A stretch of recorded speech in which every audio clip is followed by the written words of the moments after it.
Hello, Assalam. Welcome back, Hello. Dr. Hatim Zaghloul. This is part two of a conversation with one of the most innovative, inspiring technologists, entrepreneurs that I know.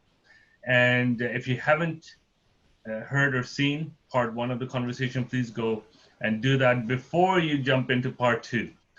Because in part one, we learned a little bit about the history and how Dr. Hatem has been, part of the foundation of wireless technology as we know it today, as well as the success stories and the great success he's had with two wireless companies that he's been a part of and a founder of, Celllock as well as Wyland. Celllock, people had an opportunity to buy it at a penny, literally, and reached a peak of $84. Wyland, people got in at 50 cents. The IPO was at 250, and it hit a high of $94. And so remarkable success stories, one of the best performing companies on the TSX, the Toronto Stock Exchange, during their times. So welcome back, Dr. Hatem, to part two of our conversation. Thank you for having me. And in this part, I really want to get into the specifics of your new venture. And you hinted in the previous part one that you took a little bit time out of the industry.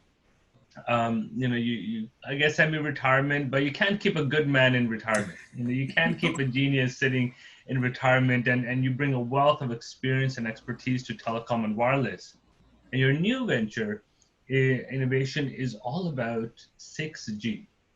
And if I see on your website, you are aiming to reconstruct the lives of billions of people by reshaping telecom and the world through a new 6G network. Um, and I will let you carry on and explain to us, what that is and how it works. Great. In simple words, the telecommunications network, meaning the mobile or the telephone network, has not changed in concept since 1974 with the introduction of electronic switches. Basically, switches got miniaturized. Before that, switches were all mechanical. Tack, tack, tack, Yes, yes. they became electronic in in the 70s, and till this day, if you want to make a phone call, whether you pick up a handset or you dial numbers on your mobile, in both cases, the first thing that happens is it goes to a mobile switching office or to a central office. It looks at the number, decides where to send that call. Now, that mobile switching office or the central office is a multi-million-dollar venture. Now, most half the population of the world cannot afford that central office. And the reason for it is the sparse population. You go in Africa, most towns are 15,000 people, and they're 20, 30 kilometers away from the next town. Each of those towns must have a central office. And that way, it becomes prohibitively expensive. And what the big companies have decided for the last 100 years is tough luck. They don't get service. So our view is, why not reduce the price, reduce the cost of the network? How do we do that? In two ways. The access part is through, in our model, mesh Wi-Fi. Now it can be mesh anything. It could be mesh LTE. It could be mesh, GSM. If one, the mesh concept is that the little router of Wi-Fi, half the time, it's really not half the time, because what we do is we make almost two routers. So it spends half its resources talking to other routers in the neighborhood and half its resources talking to the users around it. In talking to the other routers, it spreads the internet. In talking to the users, it gives them access. That way, we can cover an area 1 kilometer by 1 kilometer with, something like 36 of these routers. And basically, at a cost of what, maybe maximum, some of these routers can be for $70 or so. So for a maximum of about $3,000, Then what do we do about the central office? The central office is made of computers and switches. So for these 36 nodes, we only need a small switch, Okay. $200 to $1,000, a gateway to protect the network.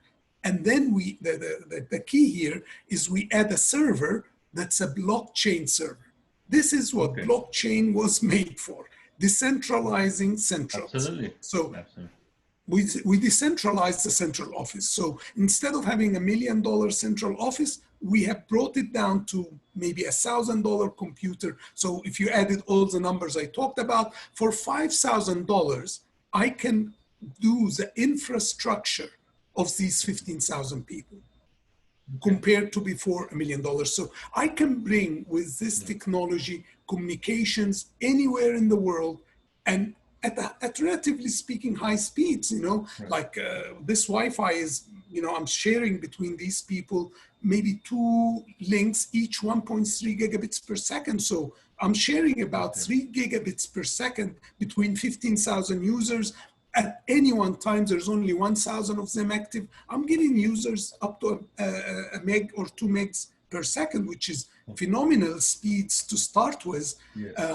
Now, the truth is, of course, where I will be limited is with access to the international internet, which is mostly going to be in the beginning via satellites until we get a better terrestrial network.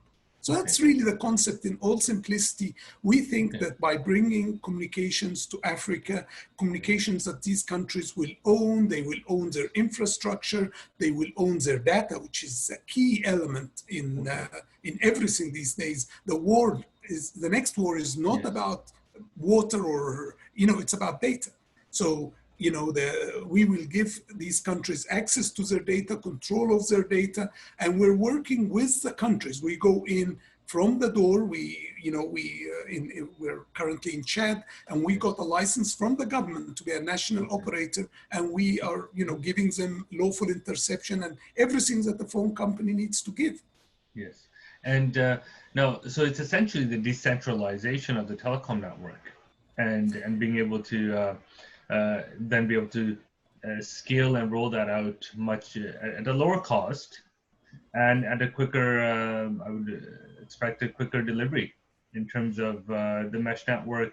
Now, you said that the network, would it kind of be like a wide area local network, the mesh network, or would it be able to connect one city to another and then eventually interlink the whole country? Well, the interlinking is really through the blockchain. Okay. So the blockchain, well, they're on the internet, so they're connected. Yes. Then the next level, their data and their information is connected via the blockchain. So that way they're fully connected, whether from a billing point of view or from, security point of view, if the government wants to know who's calling whom and, if whatever they have to do, recording calls or monitoring chats or whatever, whatever governments have to do to maintain the security of their people, we provide all that just like an average operator. Yes. Okay. The one other very important concept, if you see the drift here, at $5,000, this is an opportunity for a tribes leader, for a leader in a village to buy it himself and be part of the network. And if you get the overall drift, I am sure within 5 years, all the world will be on this technology, meaning people that have hotspots in anywhere in the world, in the US or in Europe, will just put a blockchain computer at the end of this hotspot and be part of this international network. They'll get share of an international revenue. So it is a revolution in the communications network itself. It's a fundamental rebuilding of the network. It does not affect the revenue of the big operators. To the contrary, we are making a bigger demand for data. And accordingly, what we want is the operator will have fewer clients, but with a bigger revenue. Okay. Because his client will be a small operator himself. Yes. Okay. So instead of having 1,000 clients each taking 2-3 megabits per second, he will have 20 clients each taking 3-5 gigabits per second, which is a much better Right. Yeah. relationship, Yes. where they should be. They should Yes. not be in the business of answering a phone call. I just lost my call. I want my 30p back, 13 Yes. pence Yes. back. Yes, yes. And so the blockchain, and again, is this a private blockchain? Is this built on another foundation, or is it a private blockchain that you yourself are building? Yeah, I know we already built the whole network Okay, is up and running now. okay, We wrote the blockchain from scratch because blockchains are a new beast, and yes, it literally is a beast. You don't know who has a backdoor on things like Bitcoin and Ethereum. The one who first launched the network could easily put a backdoor on every account on the network. Don't ever think there's anything anonymous in the world. When they call okay. it anonymous, that's when you should worry, you know. So it's not built Yeah, on Ethereum; it's built on your own blockchain. And okay, very good. absolutely, yeah. Okay, So we built on our own blockchain when we made it private and permissioned. So meaning okay, we need to know who's loading who's part of this network, and there will be know your client. There's nothing in communications anonymous. We can't have part of the operator. We don't know who he is. He's just providing service. We can't have yes, that. okay. And and for people that may not be familiar with blockchain, it's essentially a decentralized database and immutable record keeping, and that Yeah. means that it's cannot be compromised from that aspect, and can be made either permission based or open. Okay. And and that is the future of basically data management and building systems that don't need that central control or central intermediary, like Dr. Hatim, you said that you don't need to actually set up you don't need to spend $1 million to build a Data central center. exchange, for a better word, right? Or a The data center, yeah. or data center, right? And so now, give us a little bit in this. The company was launched in 2016, I believe. Innovation Yes. that is leading this initiative and platform. You've ran some successful pilots of the program in parts of the world. Absolutely. So we have a permanent pilot in Egypt, Okay. in a compound in Egypt. We've done demos in many countries in the world. We've Okay. been to Norway, to Paris, to Tunis, in the Emirates, in Bangladesh, and the biggest demo we did was in Pakistan. So we Okay. did a city in Pakistan. We set up the whole city and proved that we can get in every home and provide over 1 megabit per second per link. And we Okay. did a very, in my opinion, a very good job of showing the mesh Wi-Fi. And as I said, we now have the license in Chad and we're ready to launch. We hope to launch by mid-August. Okay, no, that's really good, and I think Africa is the last frontier market, and there is a hugely underserved group of people. And in your research, how many people do you think are underserved or not connected and don't have access to internet in It's Africa? a very sad situation. Half the population of the world Oh, never saw the internet. 3.5 billion people right now have not seen the internet, 860 million of them in Africa. okay. And Oh, it happens to be concentrated around the equator. So that's why we say we like to call ourselves the operator of the equator, you okay. know. Yes. And but you have to remember, with communications comes a lot of things. They don't have money transfer systems.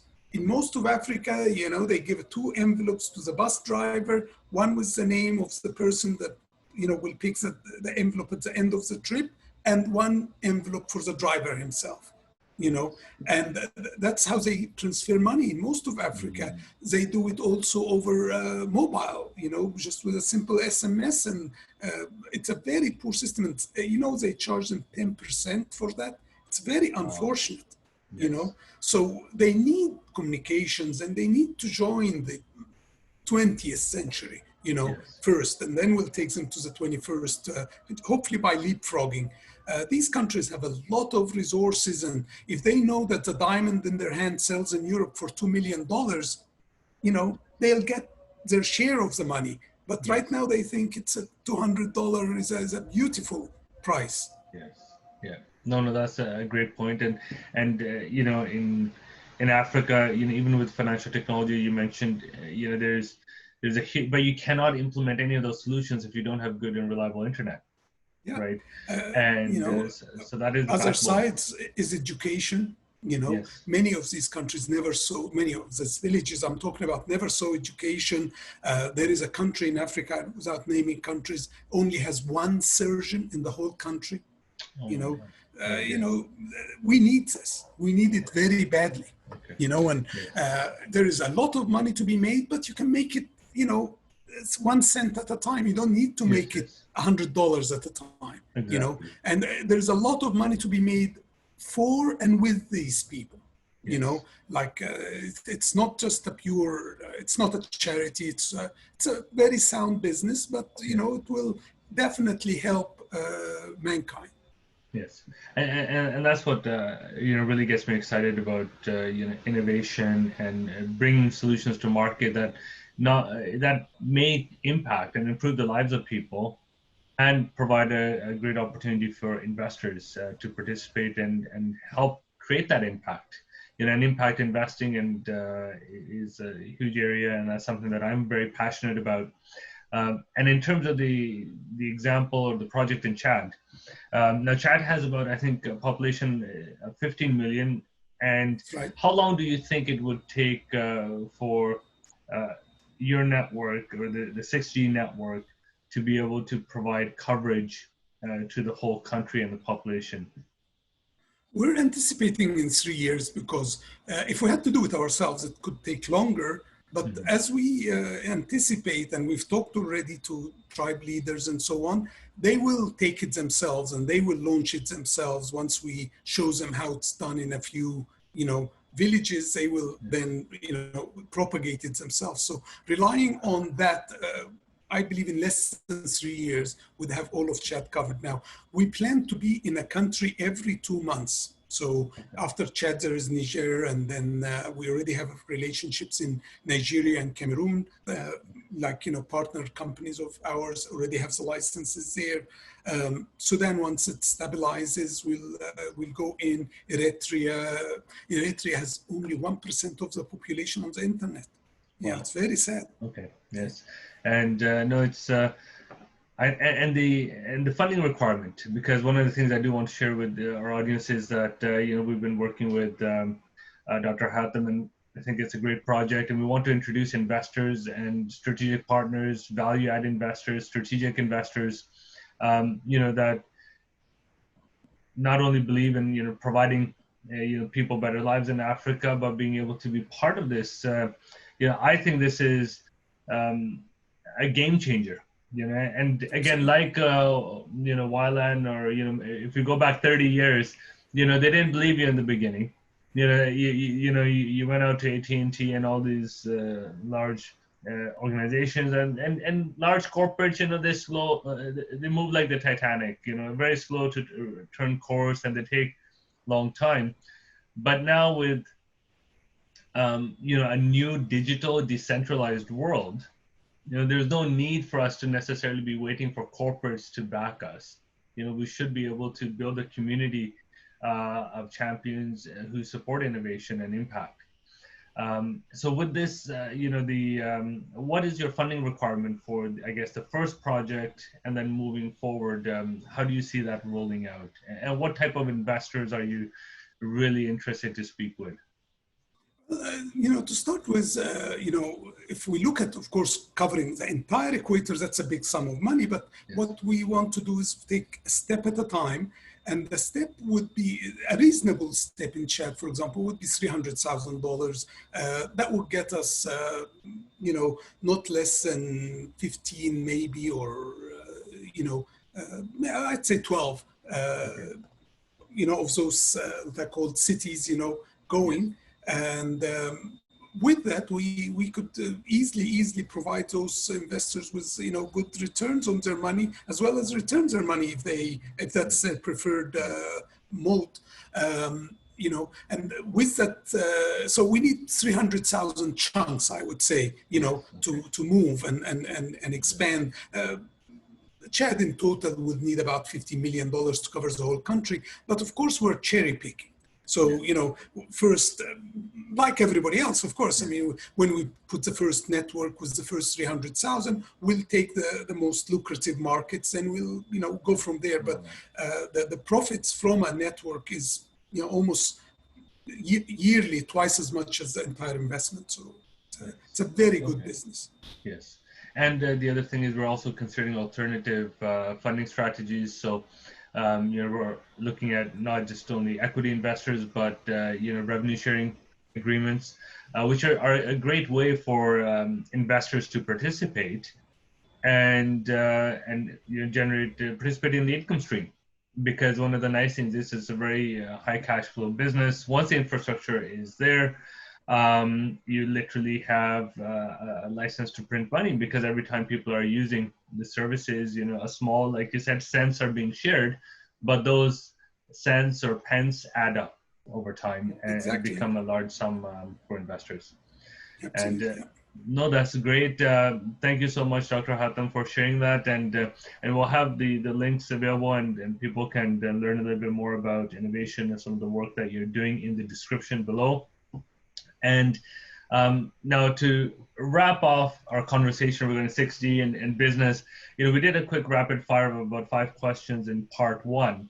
And I'd like to do something similar for part 2 to close it off, and but maybe focus a little bit more on the tech side, because, I'm a big tech investor. I'm not a technologist, I'm kind of the numbers guy that comes in and tries to see where the value is and where the gaps are. So let's focus on tech for our rapid fire in part 2. So my first question for you, Dr. Hatim, is what do you see being the most impactful technology in the next 10 years, blockchain or AI? I think blockchain in the next 10 years. In the next 10 years. Like it's the I call it the fourth round or the fourth phase of computing. Okay, great. And beyond 6G and 5G, who do you think in 10 years, what kind of speeds do you think we could potentially be seeing in terms of data and wireless speeds? I think there is future in photonics, and photonics in wireless photonics. Unfortunately, with light fidelity, every 10 years we get a wave of photonics guys who say, oh, this photonics is going to replace wireless, and it's going to be the next thing. If they put photonics where it belongs, for high speed, ventures, this would be a very good thing. So I think, we're going to get to very high speeds for some applications. Okay. And do you think we will be living on Mars in the next 20 to 30 years, like Elon is envisioning? Elon Musk. Elon is a very interesting guy, of course, and if you ever bet he's wrong, you're going to lose. So yes, yeah. No, he's going to make a colony on Mars one way or another, Okay. But living is a different thing, Yes, to have life and an enjoyable life and yes. so on. I suspect that's more sci-fi than reality. Okay.